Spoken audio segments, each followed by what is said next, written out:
Etiyopya'da Afrika'nın geleceğini şekillendirebilecek yeni bir yapı yükseliyor. Büyük Etiyopya Rönesans Barajı adı verilen bu mega proje Etiyopya'nın bölgesel bir güç haline geldiğini simgeliyor diyebilirim. Ayrıca Afrika ülkelerinin de büyük projeleri gerçekleştirebileceklerini kanıtlıyor. O coğrafyada milyonlarca insanı elektrikle buluşturacak olan Rönesans Barajı Afrika'nın en büyük altyapı projesi ve neredeyse tamamlanmak üzere.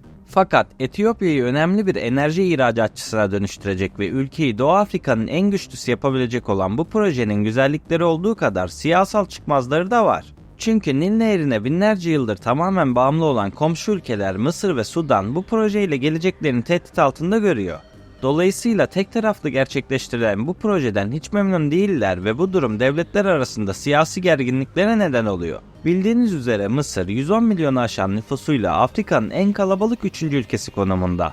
Yüz ölçümleri göz önüne alındığında bu nüfus normal gibi görünebilir. Ancak ülke yüz ölçümünün %96'sı çölden ibaret. Geriye kalan %4 ise Nil Nehri civarındaki deltadan oluşuyor ve Mısır devleti su ihtiyacının %97'sini Nil'den karşılıyor.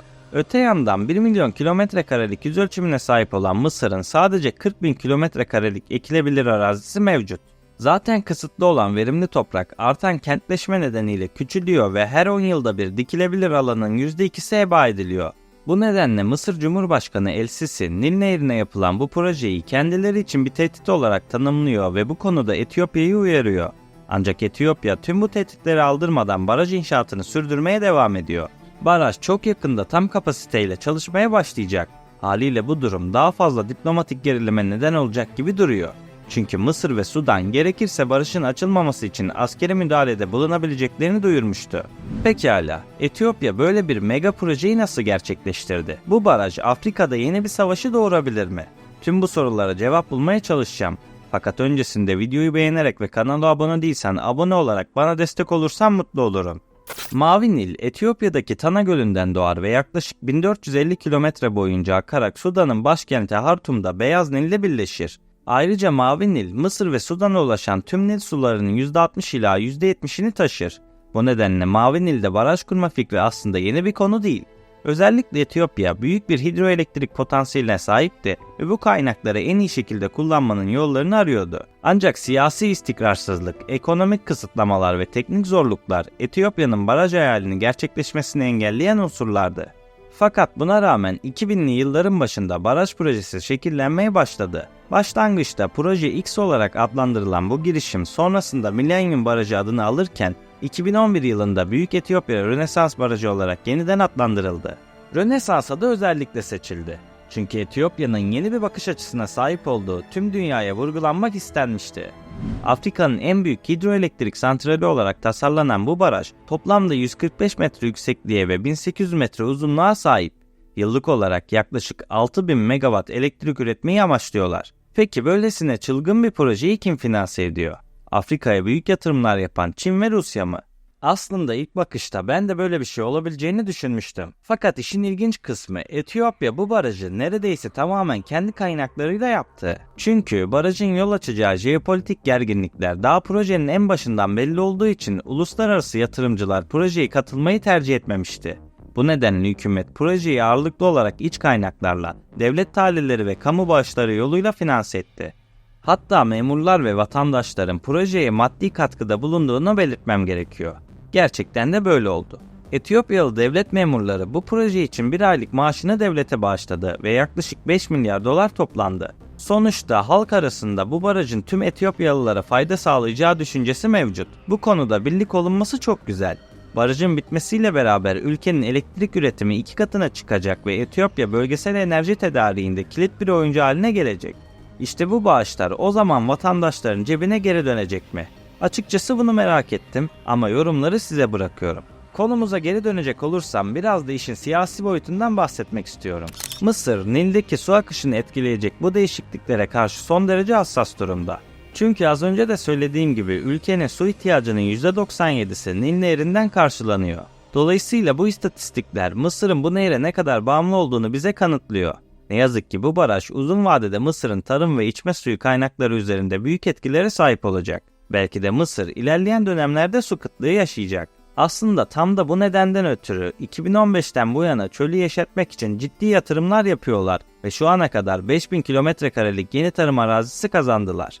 2025 yılına kadar bu arazileri 12.000 kilometrekare sınırına ulaştırmak istiyorlar. Hatta bu doğrultuda dünyanın en büyük yapay nehrini inşa etme projelerini de duyurmuşlardı.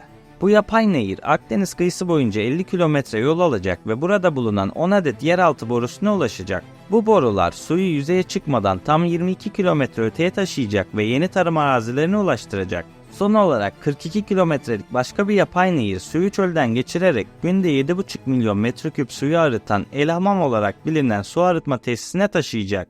Bu devasa proje sayesinde 4400 kilometrekarelik yeni tarım alanını sulamayı planlıyorlar. Projenin sonraki aşamalarındaysa bu alanı 9200 kilometrekarenin üzerine çıkaracaklar. Öte yandan bu çılgın proje Mısır tarihinin en büyük tarım projesi olacak ve ülkenin tarım arazi alanını %23 oranında büyütecek. Elbette bu mega proje tamamlanırsa Mısır'ın gıda konusundaki dışa bağımlılığı önemli ölçüde azalacak. Belki de Mısır bu proje sayesinde Nil'e olan bağımlılığını azaltmak istiyor. Elbette bunu bize zaman gösterecek. Bir diğer mesele de Etiyopya'nın Somaliland'la anlaşması üzerine. Somaliland, Somali'den bağımsızlığını ilan eden ama hiçbir devlet tarafından tanınmayan bir ülke. Fakat buna rağmen Somaliland anlaşmaya uyarak 32 kilometrelik sahil şeridini deniz kıyısı olmayan Etiyopya'ya tahsis etti. Ayrıca Berbera Limanı'na ticari ve askeri amaçlar için erişim sağladı. 90'ların başında Eritre'nin bağımsızlığını kazanmasının ardından Etiyopya denize olan erişimini kaybetmişti. İşte bu anlaşma Etiyopya'yı yeniden denizde kavuşturmuştu. Elbette tüm bu kazanımların karşılığında Etiyopya'da Somaliland'i egemen bir ülke olarak tanıyacak ve böylece Somaliland ilk kez bir Birleşmiş Milletler üyesi tarafından kabul görecekti. Fakat tam da bu noktadan sonra işler karıştı. Somaliland'ın bağımsızlığını tanımayan Somali hükümeti yaşanan süreçleri yasa dışı ve terörist bir eylem olarak nitelendirdi. Bu sebeple anlaşmayı geçersiz ilan ederek Etiyopya'daki büyükelçisini geri çağırdı.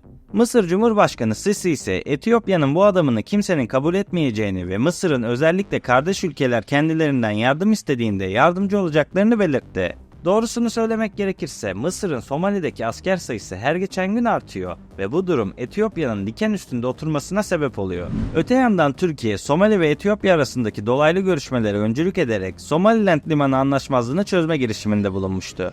Ancak bu çabalar şu ana kadar sonuç vermedi ve son görüşmeden bu yana Somali, Mısır ile birlikte askeri anlaşma imzaladı. Biraz da Sudan üzerine konuşalım. Çünkü onlar da Mısır devletine benzer bazı endişeleri paylaşıyor. Dolayısıyla bu üç ülke arasında birçok müzakere yapıldı ve hepsi büyük gerginliklerle gerçekleşti. Toplantılar boyunca Mısır ve Sudan su rezervuarlarının daha yavaş doldurulmasını isteyerek su kaynakları üzerindeki olumsuz etkileri en aza indirmeye çalıştı. Ancak Etiyopya barajın hızlı bir şekilde doldurulmasını ve böylece mümkün olan en kısa sürede tüm avantajlardan yararlanmayı planlıyor. Elbette ülkelerin kendi çıkarları için yaptığı bu teklifler anlaşmayı zorlaştırıyor. Öte yandan Etiyopya, Birleşmiş Milletler Güvenlik Konseyi'nin sunduğu arabuluculuk teklifini de reddetti. Ancak Afrika Birliği'nin arabuluculuğuyla devletler bir nebze de olsa uzlaşmaya varabildi. Etiyopya, barajın dolum sürecini biraz yavaşlatmayı ve bunu birkaç aşamada gerçekleştirmeyi kabul etti. Böylece aşağı akışta bulunan ülkelerdeki su akışına olan etkiler en aza indirilmeye çalışıldı. Sonuç olarak bir özet geçmem gerekirse sorunlar şimdilik sadece halının altına süpürüldü ve gelecek oldukça belirsiz vaziyette. Bana kalırsa bu proje sadece Mısır'ın su teminini tehdit etmiyor. Aynı zamanda bölgedeki güç dinamiklerini de değiştirme potansiyeline sahip. Etiyopya fazladan üreteceği enerjiyi komşu ülkelere ihraç etmeyi planlıyor. Bu durum Etiyopya'nın rakibi olan Mısır'ın bölgedeki gücünü zayıflatabilir ve onu daha savunmasız hale getirebilir. Bu nedenle 2021 yılında Mısır, Sudan'la birlikte Nil Kartalları adını verdikleri askeri bir tatbikat düzenlediler. Haliyle bu tatbikat Etiyopya tarafından büyük bir tehdit olarak algılandı. Fakat her şeye rağmen Etiyopya bu devasa barajı 2028 yılına kadar tamamen doldurmayı planlıyor ve süreç tamamlandığında Nil'deki su akışını kontrol etme gücünü elde edecekler. Peki siz bu konu hakkında ne düşünüyorsunuz? Videoyu beğenerek ve kanala abone olarak bana destek olmayı unutmayın. Bir sonraki videoda görüşmek üzere. Kendinize iyi bakın, sağlıkla ve barışla kalın.